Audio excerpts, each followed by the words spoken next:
নমস্কার বন্ধুরা, টি ফ্যামিলির ব্লগ থেকে আপনাদেরকে স্বাগতম জানাই। আমি আজকে পালং পনির কিভাবে বানাবো সেটাই দেখাবো। প্রথমে কড়াইতে একটু জল দিয়ে একটু নুন দিয়ে গরম হয়ে গেলে জলটা তার মধ্যে পালং শাক দিয়ে দেব।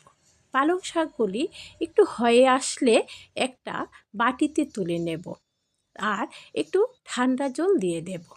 ঠান্ডা জল দিয়ে একটু চিপে চিপে তারপরে এগুলিকে আমি পেস্ট করে নেব মিক্সিতে। আর কড়াইটাতে গরম করে কড়াইয়ের মধ্যে তেল দিয়ে তাতে জিরা ফোড়ন, শুকনো লঙ্কা আর তেজপাতা দিয়ে দেবেন। তেজপাতা আমি দেইনি, আপনারা দিতে পারেন। আর তার মধ্যে আমি রসুন, পেঁয়াজ, আদা একসাথে বেটে পেস্ট করে নিয়েছি। পেস্টগুলি এই কড়াইতে দিয়ে নাড়তে থাকবো, ভালো করে নেড়ে তাতে জিরা গুঁড়ো, ধনিয়া গুঁড়ো আর হলুদ গুঁড়ো দেবেন। সামান্য হলুদ দিলেই হবে। দিয়ে আবার মশলাটাকে নাড়তে থাকবেন। মশলাটা মোটামুটি হয়ে আসলে তাতে আমি এই পালং পাতার পেস্টটা দিয়ে দেব।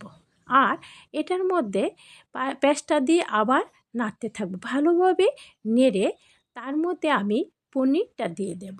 আমি কিন্তু পনিরটা ভাজিনি, এটা কাঁচা অবস্থায় কৌটোর মধ্যে যেভাবে থাকে সেইভাবে এটার থেকে নিয়ে আমি না ভেজে এটা দিয়ে দেব। আর পালং শাকটার মধ্যে একটু আপনি চিনি দিয়ে দিয়েছি, আর চিনিটা আপনার স্বাদ অনুযায়ী দিয়ে দেবেন। পালং শাক আর পালংয়ের পেস্ট আর পনিরটা দিয়ে নামিয়ে নেবেন। এইভাবে করলে ভালোই লাগে আর বাচ্চারা খেতে চায়। আমার ব্লগটি যদি ভালো লাগে তাহলে লাইক, শেয়ার, কমেন্টস করতে ভুলবেন না। আর আমার পাশে এইভাবে আপনারা থাকবেন।